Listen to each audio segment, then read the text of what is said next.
मेरा उद्देश्य ये है कि भाई सिलेक्शन को पहले प्रायोरिटी रखो। ठीक है, हमारे पास कम लड़के पहले साल आएंगे, लेकिन अगर हम सिलेक्शन देंगे तो दूसरे साल ज़्यादा आएंगे। जी डेफिनेटली। हमारे पास पहले साल ज़्यादा लड़के आ गए और सिलेक्शन ही नहीं हुआ। सिविल सर्विस एक बड़ी योग्य स्त्री की तरह है। उस योग्य स्त्री को काबिल आदमी चाहिए। जैसे माँ पार्वती जी हैं तो शंकर जी के साथ ही रहेंगे।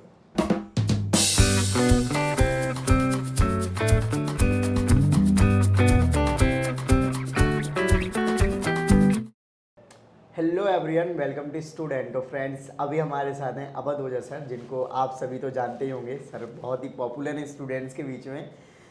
अभी हम प्राजस्व आईएएस में बैठे हैं। सर का ये नया कह सकते हैं इंस्टीट्यूट है, जिसको स्टार्ट किया है ओल्ड राजेंद्र नगर यानी कि करोल बाग में। तो आज हम सर से जानते हैं कि यूपीएससी एग्ज़ाम में सर का जो इंस्टीट्यूट है वो किस प्रकार से आप लोगों की हेल्प करने वाला है, और साथ ही साथ आपके जो जनरल सवाल होते हैं, जैसे इस बार यूपीएससी का रिजल्ट आया है, अभी नया नया टॉपर्स आ रहे हैं और हिंदी वालों का खासतौर पर रिजल्ट भी कम रहा है, और भी ऐसे छोटी मोटी बातें जो कि डिस्कस करना जरूरी है अभद ओझा सर से।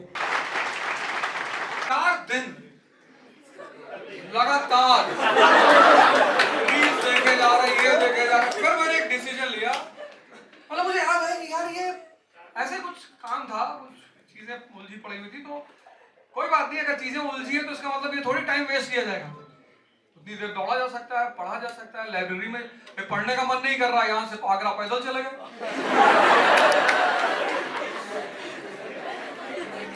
कम से कम शरीर की ताकत तो बढ़ेगी।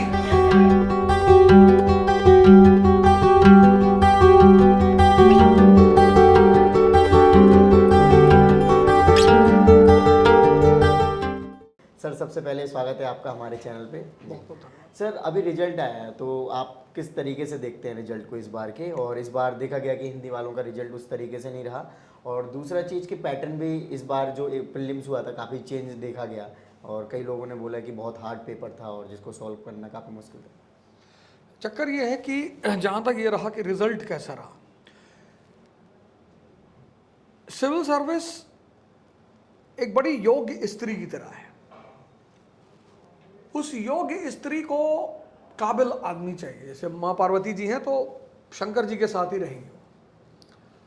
अब शंकर जी तो जीन्स नहीं पहनते, राडो की वॉच नहीं पहनते, रोलेक्स नहीं लगाते, डीओ नहीं लगाते, भस्म वसम लगाते। ऐसे यूपीएससी भी है, उसको हिंदी इंग्लिश से कुछ भी मैटर नहीं है। बहुत इंग्लिश बोलने वाले 5 स्टार होटल में अच्छे अच्छे वेटर हैं। सवाल ये नहीं है कि हिंदी इंग्लिश क्या है, सवाल ये है आपका कंटेंट कैसा है, आपका एक्सप्रेशन कैसा है, आपकी तैयारी कैसी है। तो मेंस में कंटेंट और इंटरव्यू में आपके जवाब की महक, क्योंकि आप जब बोलते हो तो आप जो व्यक्तित्व हो वही बोलते हो। ये दो चीज जिसके पास है, वो चाहे हिंदी का है चाहे इंग्लिश का है, उसका सिलेक्शन होगा। 91 के बाद से, 1991 के बाद से जब लिबरलाइजेशन शुरू हुआ, तो जितने भी प्राइवेट स्कूल्स खुले वो सब इंग्लिश मीडियम खुले। इंग्लिश को ज़्यादा बढ़ावा मिला, एमएनसीज कंट्री में आई, और जब एमएनसीज कंट्री में आई तो अब आप एप्पल में अगर काम कर रहे हो तो आप हिंदी बोल के तो काम कर नहीं पाओगे। तो विप्रो आई और टाटा और ये सारी कंपनियां, बाहर की भी कंपनियां आई। अंग्रेजी को एक बड़ा बूम मिला। उस बूम से जो क्वालिटी एजुकेशन इंग्लिश की वो बहुत इंप्रूव हुई। वो इम्पैक्ट आज भी यूपीएससी में दिखाई पड़ता है। जी सर। तो जिसके पास हिंदी में क्वालिटी एजुकेशन है, सिलेक्शन उसका हो रहा है। लेकिन चूंकि हिंदी में क्वालिटी एजुकेशन कम है, इसलिए उसका सिलेक्शन रेशियो भी कम है। ये मेन वजह है, बाकी हिंदी इंग्लिश की कोई वजह नहीं। ओके सर, आप इतने सारे स्टूडेंट्स के डायरेक्टली टच में हैं और डेली आप पढ़ाते ही हैं। सर क्या ऐसी कमियां रहती हैं स्टूडेंट्स में जिनका सिलेक्शन नहीं होता है, या फिर क्या ऐसी बेसिक चीज़ें हैं जो वो स्टार्टिंग से ही अगर प्रिपरेशन में आ रहे हैं वो सब चीज़ें फॉलो करें तो उनका फर्स्ट 2 अटेम्प्ट में सिलेक्शन हो जाए? अब हमने जब एग्ज़ाम दिया तो हमने कुछ गलतियां की। पहली गलती है कि तैयारी के साथ दुनियादारी करते रहे, उसने बहुत नुकसान करा है। जी। डिसिप्लिन कम हो, कभी कभी पता लगा 20 दिन खूब पढ़ लिया, 10 दिन पढ़ा ही नहीं। तो वो जो गलतियां हमने की, प्रैक्टिस पे ध्यान नहीं दिया, मेंस के आंसर्स नहीं लिखे, सोचते थे जब एग्जाम होगा तब लिख लेंगे। तो ये कुछ सामान्य सी गलतियां हैं जो लगभग मेजॉरिटी स्टूडेंट्स करते हैं। पहला, प्रैक्टिस पे ध्यान नहीं देते, डिसिप्लिन पे ध्यान नहीं देते, ये तैयारी 2 साल का संन्यास है। अगर आप 2 साल सन्यासी बनने को तैयार हैं तो समझ लिया IAS 98% आपका सिलेक्शन हो जाएगा। तो जो छोटी मोटी निगलेक्शंस हैं वो लोगों को भारी पड़ता है। ओके, आज आपने सेमिनार करे, आपने दोनों अलग अलग क्लासरूम में जाके स्टूडेंट्स को गाइड किया, फिर मोटिवेट किया, तो सर मेनली किस एरियाज पे फोकस किया आज आपने? आज मैंने अप्रोच पे फोकस किया सॉरी, कि पढ़ना नहीं है, हिस्ट्री को पढ़ना क्यों है इस पे ध्यान देना है। फ्रेंच रेवोल्यूशन हुआ तो उसका इंपॉर्टेंस हमारे लिए क्या है। प्री मॉडर्न वर्ल्ड से जब हम मॉडर्न वर्ल्ड में आए तो प्री मॉडर्न वर्ल्ड का फीचर क्या है? फ्यूडलिज्म। तो जब तक फ्यूडलिज्म खत्म नहीं होगा कैपिटलिज्म जीतेगा नहीं। तो हिस्ट्री क्यों पढ़ना, पॉलिटी क्यों पढ़ना, इकोनॉमी क्यों पढ़ना है, आखिर ये हमारे लिए क्यों इंपॉर्टेंट है? इंडस्ट्रियल रेवोल्यूशन जहां नहीं हुआ वो कंट्रीज डेवलप्ड बन ही नहीं पाई। आज हम टेक्नोलॉजी के मामले में कितना पीछे हैं। हमारे सामने एक देश पैदा हुआ 1787 में, यूनाइटेड स्टेट्स ऑफ अमेरिका, वो सुपर पावर बन गया। हम उससे कॉर्नफ्लेक्स तक खरीदते हैं। ये सब जानने के लिए पढ़ना है। तो पहला इस पे, फिर मैंने समझ पे जोर दिया कि पढ़ने से ज्यादा तैयारी मतलब समझ का विकास। तो आज के सेमिनार में 2 चीज पे मेरा सबसे ज्यादा फोकस था कि किसी सब्जेक्ट को क्यों पढ़ना है और समझ को डेवलप करना है। जी सर, जो आपने प्राजस्व IAS स्टार्ट किया है सर, इसमें किस तरीके से स्टूडेंट्स को उनकी ड्रीम गोल तक पहुंचाने में आप हेल्प करने वाले हो? यानी कि क्लासरूम प्रोग्राम किस प्रकार के होने वाले हैं और क्या फैसिलिटीज यानी कि फीचर मिलने वाले हैं? प्राजस IAS और इकरा IAS, प्राजस IAS अहमदाबाद और इकरा IAS कानपुर पुणे, इन दोनों लोगों ने मिलकर बेसिकली अवध ओझा क्लासेस की शुरुआत हुई है दिल्ली में। अभी तक मैं दूसरे इंस्टीट्यूट्स में पढ़ाता था, लेकिन फिर वही है कि मिसअंडरस्टैंडिंग और काम करने का तरीका और अप्रोच का तरीका, उस पर सहमति नहीं बन पाती थी, क्योंकि कमर्शियल अप्रोच और प्रैक्टिकल अप्रोच में बहुत फ़र्क हो जाता है। जैसे मेरा उद्देश्य ये है कि भाई सिलेक्शन को पहली प्रायोरिटी रखो। ठीक है, हमारे पास कम लड़के पहले साल आएंगे, लेकिन अगर हम सिलेक्शन देंगे तो दूसरे साल ज़्यादा आएंगे। जी डेफिनेटली। हमारे पास पहले साल ज़्यादा लड़के आ गए और सिलेक्शन ही नहीं हुआ, तो कहीं ना कहीं एक मिसअंडरस्टैंडिंग बाकी जगह बन जाती थी। तो प्राजस IAS के ये उत्सव सर बैठे हुए हैं, फैजल सर बैठे हुए हैं, इकरा IAS के, इन दोनों लोगों ने मिलकर अवध ओझा क्लासेस को दिल्ली में स्पॉन्सर किया। मतलब अब हम एक इकाई बन गए हैं, अवध ओझा क्लासेस, प्राजस IAS और इकरा IAS। तो बेसिकली अवध ओझा क्लासेस चलने जा रही। मैंने अपने आप को ही लॉन्च किया है दिल्ली में। उसका टोटल ओरिएंटेशन होगा सिलेक्शन, और जो पहला साल हमारा बैच होगा, हमने फीस रखी है 1,20,000 as a launching fees for the newcomers. 1,20,000 fees रखी है GS की, जिसमें हम 2 चीज कंप्लीटली फ्री दे रहे हैं। एक NCERT कंपल्सरली फ्री दे रहे हैं। आप हमारा कोर्स ज्वाइन कर रहे हैं, आपको NCERT ऑनलाइन फ्री देंगे। NCERT कोई ऑफलाइन पढ़ाने की चीज़ नहीं, ऑनलाइन पढ़ाते हैं, वो हम ऑनलाइन फ्री देंगे। और एक आपको टेस्ट सीरीज पूरी ऑनलाइन फ्री देंगे। और इसी के साथ अवध ओझा क्लासेस की शुरुआत होगी, जिसके 2 स्ट्रॉन्ग स्पॉन्सरर्स हैं जिन्होंने बड़ा परफॉर्म किया, क्योंकि उत्सव सर हमारे खुद सिलेक्टेड रहे हैं। गुजरात PCS में इनका सिलेक्शन हुआ, पिछले 10 साल से गुजरात में हैं, और गुजरात PCS में इनका बहुत बड़ा योगदान है, बहुत सिलेक्शन दिया। पिछले 6 साल से इकरा इस मैदान में है, और अब जाके इन लोगों ने बहुत अच्छा सिलेक्शन देना शुरू कर दिया। तो दोनों लोग बड़े अच्छे खिलाड़ी हैं और अपने अपने क्षेत्र में बहुत अच्छा रिजल्ट दिया। लेकिन अब हम सब मिलकर दिल्ली में इस अवध ओझा क्लासेस की नए प्रोजेक्ट के रूप में शुरुआत कर रहे हैं। 15 मई से हमारी क्लास शुरू हो रही, और 12 मई को हमारा अगला डेमो है, जो उसमें सभी लोग इन्वाइटेड हैं। ओके, सो सर आपने 12 मई को बताया आपका डेमो है, तो इसमें फाउंडेशन भी है या फिर ऑप्शनल वगैरह और मेंटरशिप होते हैं, जैसे आंसर राइटिंग? चार चीज़ें हैं। मेंटरशिप कंपलसरी देंगे, टेस्ट सीरीज कंपलसरी देंगे, NCERT कंपलसरी देंगे, content, mentorship, content, test series, NCERT, ये 4 चीज़ आपको एडमिशन के साथ मिलेंगी। ओके सर, सो सर आप भी डायरेक्टली क्लास में पढ़ाओगे, क्योंकि स्टूडेंट्स काफ़ी पसंद करते हैं आपसे पढ़ना सामने से। महीने में 20 दिन, फिर से बोल दे रहा हूँ, महीने में 20 दिन मैं आपको कल्याण ज्वेलर्स के ऊपर अवध ओझा क्लासेस में मिलूंगा। ये मेरा आपको एश्योरेंस है on camera. Right sir, sir जैसे क्राउड जो आता है गांव साइड से आता है वो डायरेक्टली कोचिंग में एडमिशन ले लेते हैं, आपकी ही कोचिंग क्यों ज्वाइन करें? इस टाइप से अगर मैं आपसे नहीं, पूछूं, मतलब उनका क्या होता है ना, वो डिफरेंट डिफरेंट कोचिंग में जाके इंक्वायरी करते हैं बिल्कुल। और वो कहीं ना कहीं समझ नहीं पाते हैं और किसी भी कोचिंग में एडमिशन ले लेते हैं। आजकल तो कोचिंग्स इतने सारे हो गए, जितना स्टूडेंट्स का क्राउड बढ़ रहा है उस हिसाब से कोचिंग ज़्यादा स्पीड से बढ़ रही है।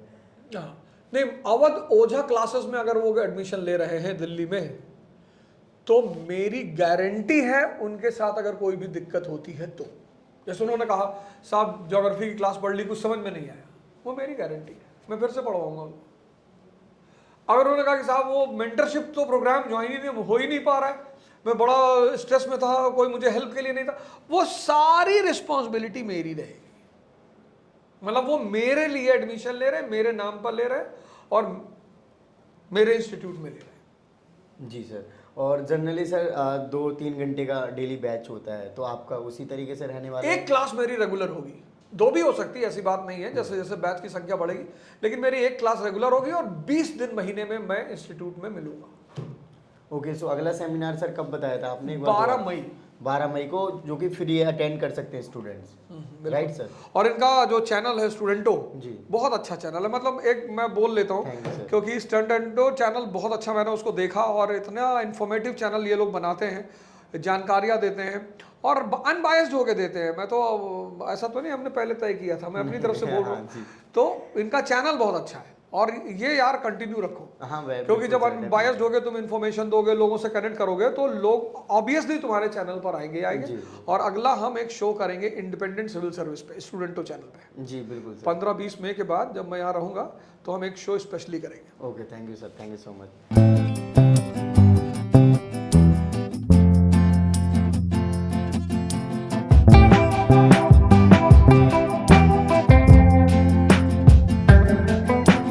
फ्रेंड्स, अभी हमारे साथ हैं उत्सव भट्ट सर, जो कि एक्स ब्यूरोक्रेट रहे हैं सर, यानी कि सर डिप्टी कलेक्टर रहे हैं, और सर ने यूपीएससी एस्पिरेंट्स को गाइड करने के लिए प्राजस्वा आईएएस, जो कि गुजरात का काफ़ी पॉपुलर इंस्टीट्यूट था, अब करोल बाग यानी कि राजेंद्र नगर में बहुत बड़ा लॉन्च किया है अवध ओझा सर के साथ। तो आज हम सर से जानते हैं कि आखिर क्या क्या यूनिक फैसिलिटीज़ देने वाले हैं यूपीएससी एस्पिरेंट्स को उनके ड्रीम गोल तक पहुंचाने के लिए।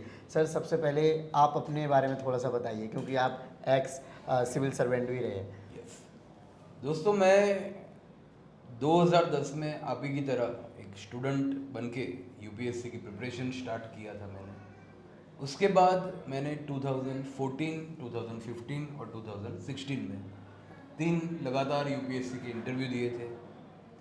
यूपीएससी में मेरे इंटरव्यू का रिज़ल्ट मेरे पक्ष में नहीं आया।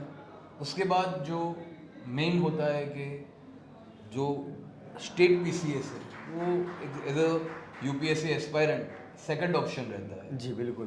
तो मैंने स्टेट पीसीएस जो हमारे वहाँ गुजरात पब्लिक सर्विस कमीशन है, वो 2017, 18 और 19 में 3 बार लगातार पास किया था।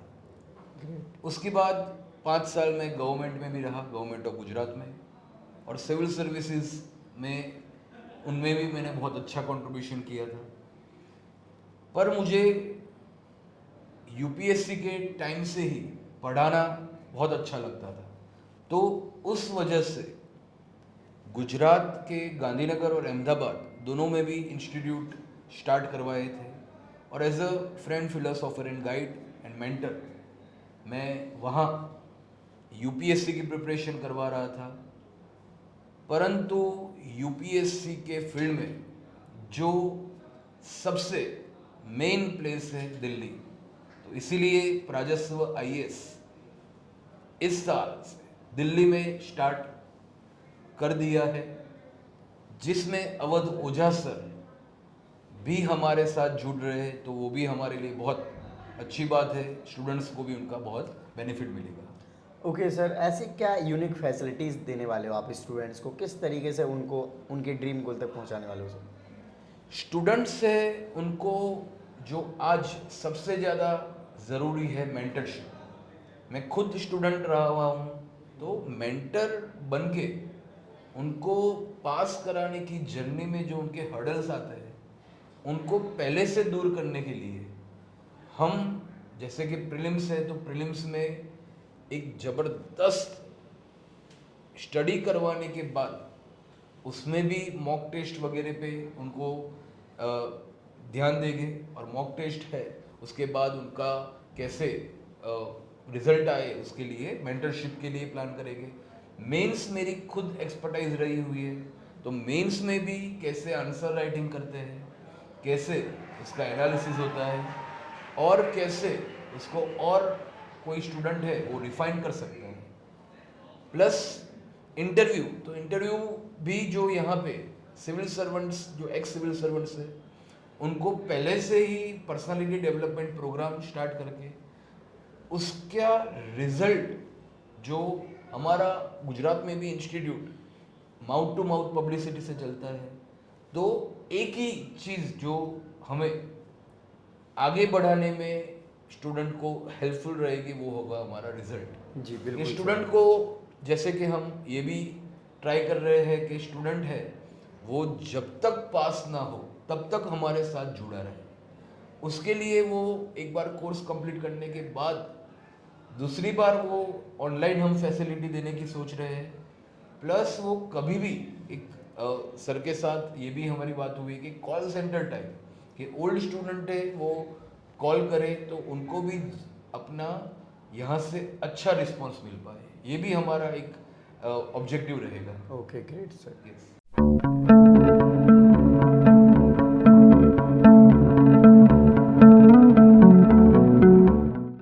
ओके सो फ्रेंड्स, जो सर की कोचिंग है, अगर आप उससे कनेक्ट होना चाहते हो तो डिस्क्रिप्शन में आपको साइट का लिंक, कॉन्टैक्ट डिटेल वगैरह मिल जाएंगे। आप आके यहाँ पे डेमो ले सकते हैं, इंक्वायरी ले सकते हैं। आई होप आपको वीडियो अच्छी लगी हो तो लाइक करें। जय हिंद।